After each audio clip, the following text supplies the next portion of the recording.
Kurt Burneo para adelantar algunos aspectos de lo que se viene trabajando en el grupo de Gana Perú. Para nadie es un secreto que yo he criticado y seguiré criticando el plan de gobierno presentado, y lo hemos ido desmenuzando semana a semana en este programa en sus diversos aspectos. Pero Kurt Burneo nos está contando algunas cosas interesantes que vamos a compartir con ustedes esta noche. Muy bien, cuéntenos un poquito cuál es su papel en esta, digamos, nueva presentación de la propuesta de Gana Perú. A ver, Rosa María, ante todo, gracias por la invitación. En realidad son más de 45 profesionales convocados por el jefe de plan de gobierno, Félix Jiménez, quien fue mi profesor en la universidad, es amigo personal de varios años, compartimos la cátedra en el Departamento de Economía de la Universidad Católica, y el encargo es muy sencillo.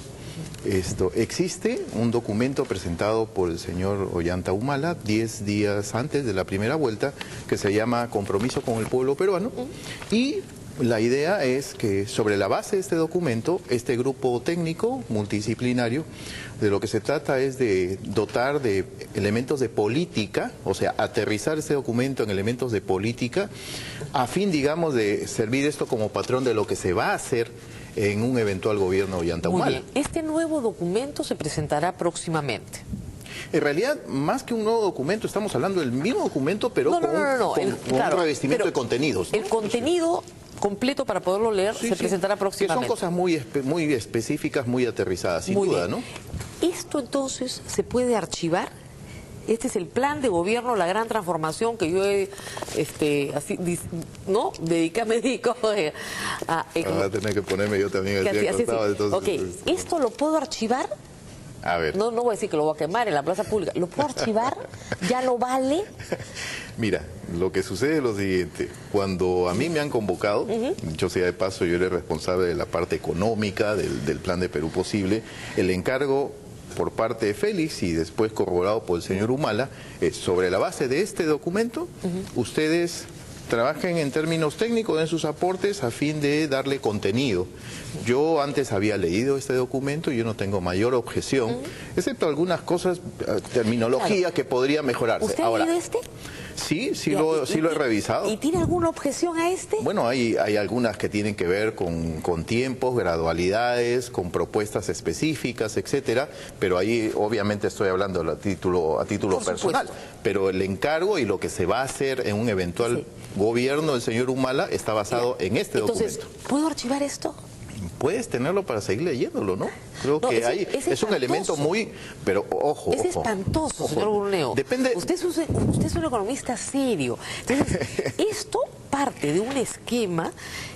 La gran tesis que hay detrás, pues una tesis académica, la gran tesis que hay detrás es que el Estado es un mejor asignador de recursos que el mercado. No se opone al mercado, pero el Estado tiene preferencia sobre el mercado. Y el mercado interno tiene preferencia sobre el mercado exterior. Y además se presume que el comercio internacional, esto es la tesis de fondo, no trae nada bueno para el Perú, salvo la explotación laboral y la degradación del medio ambiente.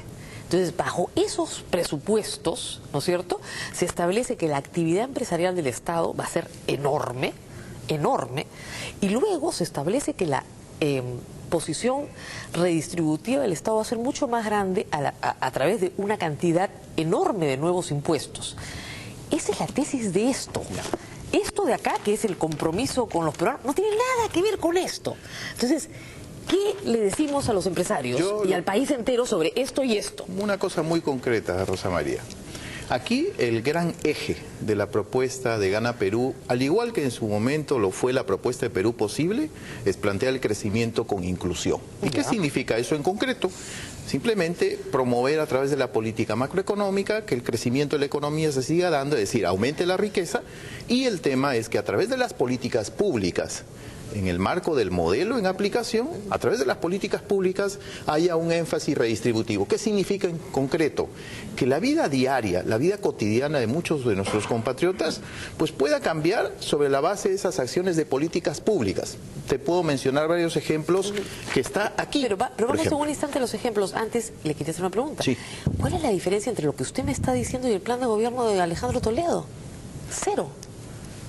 Si tú recordarás, habían varios comentarios antes de la primera vuelta donde se hablaba de muchos parecidos y similitudes de la propuesta de Perú Posible con la de Gana Perú. Y lo que usted acaba de mencionar es igualito a lo que dice el plan de gobierno de Keiko Fujimori. No, igualito. No, porque por crecimiento ejemplo, con inclusión y políticas sociales. Un ratito, Rosa María, porque y PPK tú revisas... decía lo mismo. A ver, vamos por partes. Y PPK decía lo mismo. Vamos por partes. Se suponía que el plan de gobierno de Ollanta era el diferente. A ver. Era el modelo del socialismo, el otro yo modelo. creo que se hace mucho de caricatura también un poquito, pero mira, te digo de lo siguiente.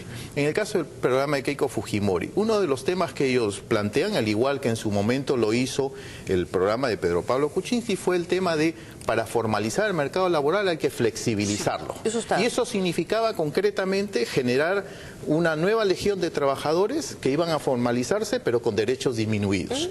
El plan de Perú Posible y el de Gana Perú no consideran la necesidad de tener que flexibilizar más el mercado laboral para promover. Entonces, ¿cómo se puede hablar de inclusión cuando estamos hablando de trabajadores de segunda categoría en términos de derechos? Entonces, no puede ser igual. Categoría en términos de derechos los inventó su gobierno, el de Toledo. No, está diciendo que la informalidad surgió a partir del gobierno de Perú Posible, por favor. Cuando crearon la ley MIPES, se estableció que habían trabajadores que tenían 15 días de vacaciones.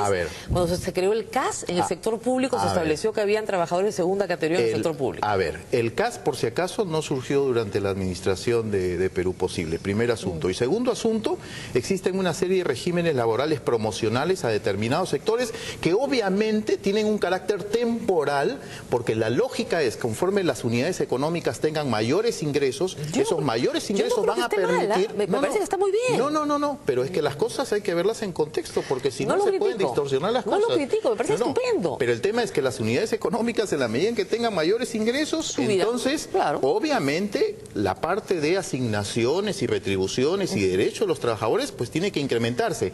Lo que ha pasado... Ese no es un elemento central en los programas. ¿Cómo que no? Usted me ha dicho, lo central es el crecimiento con inclusión. No. ¿Cómo se puede hablar de inclusión cuando se precariza más el mercado laboral? Cuando perfectamente, por ejemplo, tú, quien habla y cualquier ciudadano, pues aspira a tener un trabajo formal con todos sus derechos. ¿Y a usted no le parece que precarizar el mercado laboral, si vamos a ir a ese tema, es decirle a la gente, mira, ya no vas a tener tus fondos de la AFP? Entonces mejor... ¿Quién ha dicho eso? Lo que dice acá es que va a haber un fondo único. Creo que, Rosa María, a ver, dice pero si usted me dice que lo archivo, yo lo archivo. El propio... ¿Yo lo archivo o no lo archivo? Yo sé que tú te embelezas mucho leyéndolo y está muy bien. Y está muy bien. Pero el propio candidato Ollanta Humala ha señalado que los fondos de pensiones no van a ser tocados. El financiamiento de pensión 65 se va a dar a partir del Tesoro Público. Lo cual no debe llevar escándalo, porque actualmente el 52% de las pensiones que paga la ONP se financian con Tesoro Público. Y el otro temita es bien importante. En ninguna parte de las declaraciones del candidato, y mucho menos en este documento, este documento Compromiso por el Perú, se establece, por ejemplo, la anulación del sistema privado de pensiones. Como lo ha dicho en la propia reunión de la CONFIEP, donde no me lo han contado, yo estuve ahí, la parte del sistema privado de pensiones se va a mantener. Lo que está funcionando bien, seguirá. Y está claro que el sistema privado de pensiones, seguramente, y las AFP no me quieren mucho, porque yo creo, por ejemplo, que en el tema de las comisiones hay muchas cosas por realizar mecanismos, pero es un útil mecanismo de canalización de los ahorros de los trabajadores institucionalmente para promover procesos o financiar procesos de inversión. A mí me gustaría quizás que financien más procesos de inversión acá, pero en fin, esa es otra discusión. ¿Borro la página 173 aunque sea? No tienes que borrar nada, pero Rosa acá María. dice pues pero es que la opción de los 65 se va a financiar con los fondos aportados por los trabajadores. Pero no pelees con un fantasma. Acá dice. Pero lo que te estoy diciendo, lo que va a marcar, lo que se va a hacer en un eventual gobierno de Ollanta Humala es esto. Acá no dice nada de AFPs. Bueno, ¿cómo que no? ¿Cómo que no? En la parte de previsión social sí se establece, por ejemplo, el tema del sistema privado de pensiones. Está aquí puesto. ¿A dónde? Pero además, mira, Rosa María, por una cuestión de sentido común, por una cuestión de sentido común.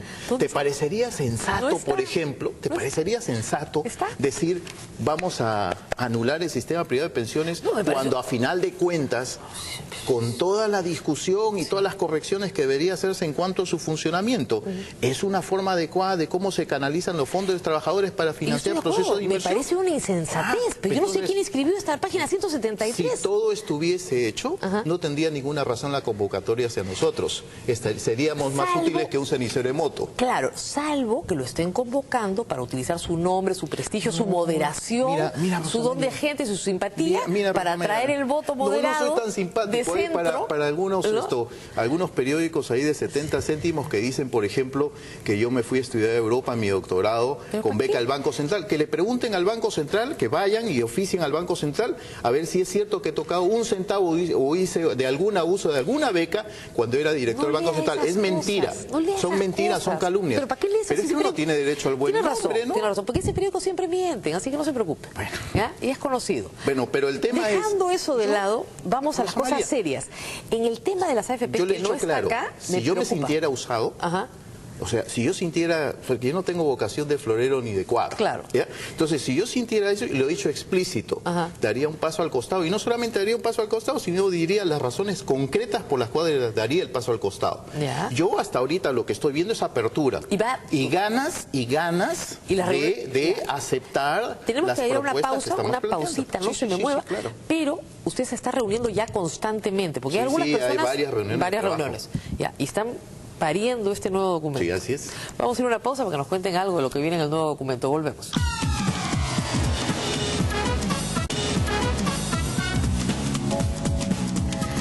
Seguimos conversando con Kurt Burneo de lo que está pasando en el plan de gobierno de Ollanta Humala. Lo que usted dice puede ser muy tranquilizador y yo espero que ese mensaje de tranquilidad se dé para muchos agentes económicos. Pero lo que tenemos ahora es una gran confusión. O sea, mensajes diversos, ¿no? Yo le pregunté a Javier Descanseco, recuerdo la noche de las elecciones, ¿qué queda de este plan? Y me dijo todo. Le dije, ni una coma, ni una coma. Entonces, ni una coma. Y acá hay acá hay cosas bien serias, frases enteras, en fin, páginas enteras. Y ahora resulta que lo importante es esto y que a esto se le va a dar un contenido. Es cierto que Gana Perú no puede retirar este plan de gobierno formalmente, ¿no es cierto? Pero la política es real. Y sí se puede decir, mire, hemos decidido ya no hacer esto, sino vamos a hacer esto. Muy bien. ¿Es así de claro? ¿Usted cree que Ollanta Humala ha cambiado de diciembre a abril o a mayo de una forma tan dramática? ¿O tal vez nunca leyó esto? No lo sé. ¿Qué cree usted? ¿Qué le pasó? Lo que pasa es que para mí es muy difícil especular, digamos, y yo la historia la conozco desde el momento en que viene la invitación. Ahora, el punto es, este documento, con su contenido en términos de políticas, es lo que va a ser la guía de lo que hará un eventual gobierno de Ollanta Humala. Veamos un ejemplo concreto, por ejemplo, en materia tributaria. A ver. En el plan original se aumentaba el impuesto predial vía el incremento del valor arancelario de las propiedades, que no está mal, pero digamos, era una cosa fuerte para el contribuyente. Se incrementaba el impuesto automotriz, se creaba el impuesto a las herencias y se creaba probablemente un impuesto a la planilla en los gobiernos regionales. O sea, había una alta carga impositiva para el contribuyente particular. Luego hay toda esta discusión sobre mayores tasas impositivas a la minería. Si usted lee lo que dice acá en materia tributaria, en un párrafo, bueno, no, en realidad son dos, para ser más generoso. Dos, ¿no? Y tal vez un poquito más en la cola. No dice nada de esos impuestos. Entonces, ¿qué es lo que prima? ¿Lo que dice el plan o lo que dice esto? Lo que dice este documento, Compromiso por el Perú, habla solamente del incremento o de la modificación de la contribución fiscal del sector minero. Nada más, además dice, apoya la reducción del IGB. Ojo, y nada más. No, Apoyamos la reducción del IGB, pero pensamos que es posible disminuir aún más este impuesto que penaliza el consumo en los más pobres. Obviamente, ahí viene el tema de los contenidos. Eso tiene lógica dentro de un conjunto de medidas de carácter tributario, porque si tú reduces solamente el IGB, lo que ha pasado hace un par de meses, claro, ¿no es cierto? te cae la recaudación. Ha caído la recaudación, pero el tema es que eso no significó una reducción en el precio de los precios al consumidor. No se trasladó, y entonces si se reduce el impuesto y si no se trasladó, ¿quién se lo llevó? Es básicamente el sector empresario. Salvo en servicios públicos, ¿no? Salvo en servicios públicos, pero la mayor parte pues se queda en los que no precisamente menos tienen. Ahora, lo que dice acá manera, es, ¿no? Fíjense la diferencia, el Congreso va a debatir una reforma que simplifique nuestro sistema impositivo, reduzca la carga tributaria que pesa sobre la mayoría de la población y establezca una repartición más justa del esfuerzo contributivo de todos. Así es. Esto versus impuesto predial, impuesto automotriz, impuesto a las herencias, impuesto a la planilla. ¿Con qué me quedo con esto? Obviamente. Ya, entonces cambió. Bueno, ¿qué pasó en la mente de este candidato y de su entorno económico para que haya cambiado? Vio la luz, tuvo una revelación, una epifanía. ¿Qué pasó? No es tan así, sino aquí la lógica es dentro del conjunto de medidas de carácter tributario, que además, tú lo sabes bien, se discute en el Congreso. Solamente, digamos, cuando estamos hablando en el caso de los selectivos, por ejemplo, y aranceles, eso es potestad del Ejecutivo. Pero ahora los aranceles, los niveles de promedio de aranceles son tan pequeñitos que ahí es marginal, es marginal la cosa. Pero el señor Félix Jiménez quería levantar los aranceles para proteger al mercado local. Pero ojo, es que lo que pasa es que no pueden verse las medidas en términos aislados, Rosa María. Por ejemplo, cuando se hace, yo siento que a veces se hace un poco de caricatura cuando se plantea, por ejemplo, la necesidad de mirar lo que son los tratados de libre comercio. Mira, yo he participado en una comisión de transferencia anterior y una de las primeras cosas que hacen las comisiones de transferencia es hacer un balance, recibir un balance de los sectores, y una cosa absolutamente válida es, por ejemplo, en el caso del Tratado de Libre Comercio con Estados Unidos, ¿cuál es el balance? O sea, ¿qué ha significado en términos netos, en términos de exportaciones e importaciones? Pero sobre todo, a partir de ese balance, saber, por ejemplo, qué necesitan nuestros pequeños agricultores en términos de mejora en competitividad para aprovechar efectivamente esos tratados de libre comercio que nos abren mercados. No hay que tenerle miedo a la palabra balance, no hay que tenerle miedo al tema de revisar el TLC, pero revisar en el sentido de ver qué nos falta para hacer uso efectivo del Tratado de Libre Comercio. En la introducción de la propuesta nacionalista dicen, a la nación se le humilla firmando tratados de libre comercio. Entonces, Rosa María, pero el tema es que estamos discutiendo con este documento, porque esto es lo que va a mandar, va a ser la guía. Entonces, ¿lo archivo o no lo archivo? Lo que pasa es que si yo te digo, esto es lo que se va a usar, esto es lo que va a definir, digamos, la ruta, ¿no es cierto? Entonces discutamos esto. Perfecto, lo archivo. Sí, ustedes. Muy bien. Pero yo sé que de todas maneras siempre vas a tener referencia. Pero para verlo de Pero digamos, me ha dicho a mí el señor Curburneo, invitado al grupo de trabajo, que lo archive porque con esto no están trabajando. Se está trabajando con este documento. Muy bien. ¿Y el señor Félix Jiménez qué dice? ¿Se siente un poquito triste? Para nada. Para nada. Para nada. Porque esa es su tesis doctoral, me parece. No. Lo que pasa, me parece que también cometes, con todo respeto, algunas injusticias con el documento, ¿no? Porque no es tan así que hay una dicotomía entre mercado interno y apertura de la economía. Es obvio que hay una relación de complementariedad, porque no hay manera de aprovechar, por ejemplo, la apertura, o sea, los mercados externos, si no empoderas tus unidades económicas. Y también el otro tema es que una cosa no excluye a la otra. ¿Por qué no pensar, por ejemplo, que también es importante desarrollar los mercados internos? Al igual que aprovechar, por ejemplo, la apertura. En un proceso que se llama globalización, es imposible negarse frente a eso, ¿no? Yo estoy de acuerdo en todo lo que usted me dice, no estoy de acuerdo con lo que dice acá. Pero es que si volvemos otra vez al tema... Es pésimo. Ahora, como le digo, en estas pero en estas 4 páginas, esto es más famélico que el plan de Keiko Fujimori, que ya es famélico. Pero tranquila, por eso que hay una tarea, porque si todo estuviera oleo y sacramentado, pues como que no tendría mucho sentido la convocatoria para prestar algunas competencias que tenemos, ¿no? En que esto es un maquillaje. Es decir, aquí se ha hecho una cosa que suena muy bien, que parece muy centrada, muy regulada, muy tranquila, muy bien, muy libre mercado, muy modelo económico actual.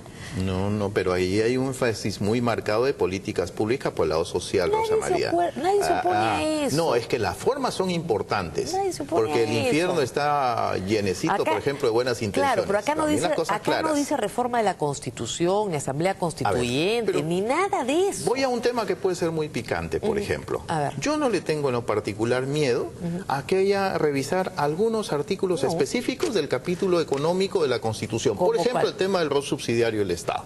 Yo creo, por ejemplo, es una opinión absolutamente personal, que esto de establecer que el Estado no puede ejercer actividad económica, ahí donde está la iniciativa privada, limita el accionar del Estado para ser el ofertante en última instancia de servicios que son importantes para empoderar unidades económicas se llama, completas. Pues, subsidiario. No, es que te doy un ejemplo. Ya a partir de mi experiencia en el Banco de la Nación.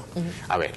Tú, por ejemplo, tienes 4 millones de micro y pequeño empresas. De esas, ojo, con libre iniciativa privada, tienes atendidas 1.3 millones. Tienes 2.700.000 micro y pequeño empresas que no acceden a servicios financieros. No son atendidas por el sector privado, pero tampoco el Estado puede suministrar en última instancia. Puede pedirle al Congreso que pase una ley para que el Banco de la Nación haga eso. Pero, ojo, pero por eso no hay que tenerle miedo. Y de hecho usted lo hizo. Ojo, pero que no hay que tenerle miedo a revisar esos temas. No, pero nadie está lo que pasa es que pareciera que este tipo de sigue asuntos... siendo subsidiario. Un ratito. No tiene que modificar la Constitución, pasa una ley por el Congreso y le dan la autorización porque es subsidiario. Pero el tema de por medio es, ¿cuál es la dificultad, por ejemplo, de relativizar este tema del rol subsidiario? Hay una serie de actividades donde perfectamente el Estado puede ejercer una suerte de rol compensador porque sencillamente existen fallas de mercado. No, pero es que no es, los propios, no es lo que la dice propia el plan original. Volvemos. Empresa Nacional de Telecomunicaciones, Empresa Nacional Ferroviaria, pero ya habíamos quedado en que esto lo dejabas al costadito y estamos hablando del documento Compromiso por el Perú. Eso no hay que tenerle miedo a estas cosas. Pero eso que usted me dice, que son cosas puntuales. Pero no dice acá nada de eso. Bueno, pero vuelvo a... No, nos estamos ateniendo a este documento y acá no dice nada de reforma del capítulo económico. Este es el documento liberal. Acá no dice. No. O sea, acá no lo que pasa dice es que nada. hay un sesgo tuyo quizás en mirar las cosas en tipo Biblia, ¿no? Claro, así es. Acá dice y acá no dice. Es que lo que pasa es que después del trabajo de nosotros, seguramente va a ser muy interesante conversar contigo sobre las propuestas en términos de políticas, ¿no? Al señor Ollantumala, que me huye pero como a la viruela. Y le digo, ha sido muy difícil invitar al señor Abugataz, que lo vengo invitando ya, pero con señales de humo, ¿no es cierto? Entonces no me da, bueno, no le digo a los fujimoristas, que me huyen también como a la viruela, pero nos tranquiliza usted bastante esta noche. Ahora, yo lo que me muero de miedo es que no le estén diciendo la verdad, que usted sí les cree. Yo he visto signos claros de apertura y de compromiso, digamos, en el sentido de plantear cosas no solamente que sean, digamos, plausibles, sino que vayan en consonancia con ese tema eje. Pero, crecimiento con inclusión. Pero estas reuniones, por ejemplo, va Javier Díaz Canseco. A ver, pero es la parte técnica, están los economistas, los sociólogos, o sea, las personas junto con la gente del equipo original de Gana Perú, y la relación es muy cordial, hay apertura, participación directa hasta el propio, por ejemplo, Salomón Lerner, que tú sabes que es el jefe de campaña, entonces se va muy de la mano, digamos, con las cosas, la coordinación es bastante buena. ¿Le han expuesto ya lo que piensan al señor Humala o todavía no han llegado a ese nivel? Tenemos conversaciones, por supuesto, porque pero... de repente a él no le gusta nada de lo que usted diga. Ahora, si le han dicho que puede venir a hablar conmigo, de repente dice, señor Burneo no sé qué está hablando. ¿Quién lo ha autorizado? Ten la seguridad que al final de cuentas, si nos convocaron es porque tenemos algo que decir y que aportar. Sobre el tema tenemos muchos temas, lamentablemente no tenemos mucho tiempo, sobre el tema de el impuesto a las sobreganancias. Una vez estuve acá Javier Díaz Canseco y por eso le preguntaba por él y le dije, así como las empresas hoy tienen sobreganancias, mañana pueden tener sobrepérdidas. Si es que tal concepto de sobreganancia existe, ciertamente. Y de hecho las tuvieron. A fines de la década del 90, la actividad minera pasó mundialmente por un periodo de crisis muy grave. Estaban así, con el agua acá, y pedían auxilio, que nadie se los dio, ciertamente. Hoy pasan por una época boyante, porque los precios internacionales están simple y llanamente en su mejor nivel. La sociedad de minería y esa es la fuente, ha elaborado acá una cartilla de, digamos, lo que ellos aportan de su ganancia. Y de acuerdo a esta cartilla, lo que ellos señalan es lo siguiente, que la carga efectiva, que incluye impuesto a la renta, impuesto a los dividendos, distribución de utilidades a los trabajadores, regalías y aporte voluntario, hoy puede llegar para una empresa minera hasta el 64% de su renta. ¿Cuánto más van a subirle el impuesto a la renta? Se llame impuesto a la sobreganancia o regalía o como usted quiera. ¿Cuánto más va a subir eso? 64%. Hay un aspecto central. En ningún caso la modificación de la contribución fiscal va a hacer que nos pongan a nosotros la plaza peruana en términos del sector minero como no competitiva respecto a otras plazas alternativas. Primer asunto. Segundo asunto, si vamos, podríamos entrar en el detalle, por ejemplo, lo que es el estudio, pero habría que contrastarlo con los números que nosotros, y en su momento se hará. Pero ojo, no te olvides que es el propio Banco Mundial, el propio Fondo Monetario Internacional, a través de Nicolás Eizaguirre, por ejemplo, quienes dice en estos países, los países emergentes, incluido el nuestro, definitivamente tienen una contribución fiscal de las mineras inferior al que deberían de dar, dada la coyuntura actual de precios altos. Acá tengo el comparativo de Perú, Canadá, Chile y Australia, que son plazas con las que te competimos. Y la tasa de carga efectiva al inversionista por país, la más alta es la del Perú. Y incluso en la mínima está más alta que la de Canadá, Chile y Australia. Vamos, como te digo, estamos entrando en materia. Si tú tuvieras a bien, una vez que nosotros tengamos nuestros números, contrastarlos, porque esos números que tú estás leyendo se basan en supuestos. Supuestos de ley de mineral, supuestos de precios, los periodos que se toman, por ejemplo. O sea, hay varios elementos que pueden ser discutibles dentro de esa aseveración. Yo creo que en estos temas, que son muy técnicos, hay que contrastar los resultados de los estudios, pero los supuestos que han servido para poder elaborarlos. Pero hay un elemento donde sí yo quisiera reforzar, y es, si el propio Banco Mundial, el propio Fondo Monetario Internacional nos están diciendo, oye, lo que ustedes están ustedes capturando, ¿no es cierto?, una menor recaudación que la que debiesen. Hay razones, y los números que nosotros estamos haciendo indicarían que hay margen para incrementar la contribución fiscal sin que se pierda competitividad respecto a otras plazas de inversión del sector minería. Pero en el papel del compromiso ya hablan de cantidades. Documento, documento. Entre, estoy hablando como Toledo, que tradujo del inglés al castellano. I don't speak Spanish. Entre 1.000 y 2.500 millones anuales. O sea, ya hay una cantidad. Es un rango. Claro. Es un rango. Entonces lo que tú vas a ver... Van a tener que subir el impuesto en tanto recaudo de 1.000 a 2.500 millones. Ojo, está hablándose de contribución fiscal. Cuando hablamos de contribución fiscal, no solamente hablamos de lo que es el impuesto a la renta, sino de regalías. Lo que hay que considerar también, Rosa María, son los proyectos cuyos convenios de estabilidad están venciendo.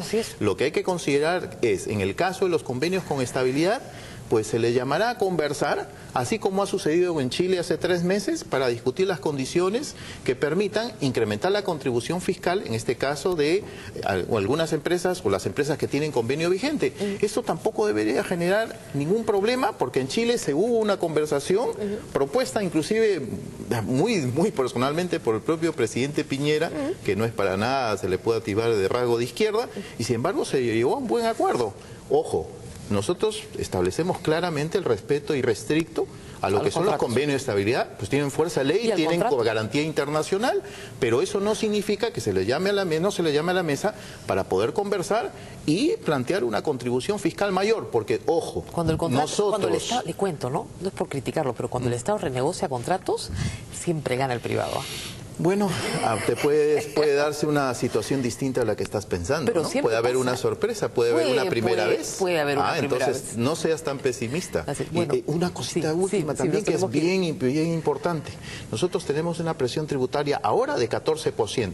Países de ingresos medio bajos como el Perú tienen una presión tributaria de 19,5%. Está claro que con 14% no podemos cumplir las funciones básicas del Estado: administrar justicia, seguridad interna y externa, infraestructura básica, y el tema de servicios de salud y educación de calidad. Entonces, para eso se necesita recaudar más. Nos tenemos que ir. Entonces ya Humala no es el salto al vacío.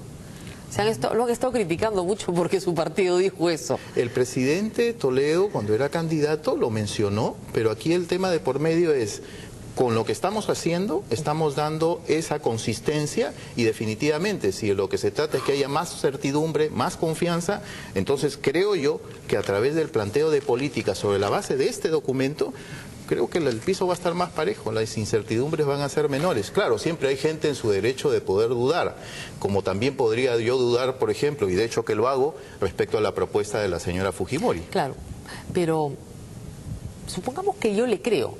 Y un mala gana. A la primera, pero yo sé que tú me crees. Yo sé que tú me crees. A la primera estatización, lo tengo acá sentado, ¿eh? Dirigiendo la marcha. No va a suceder eso. Muy bien, muchísimas gracias por estar con nosotros. Vamos a una pausa y volvemos.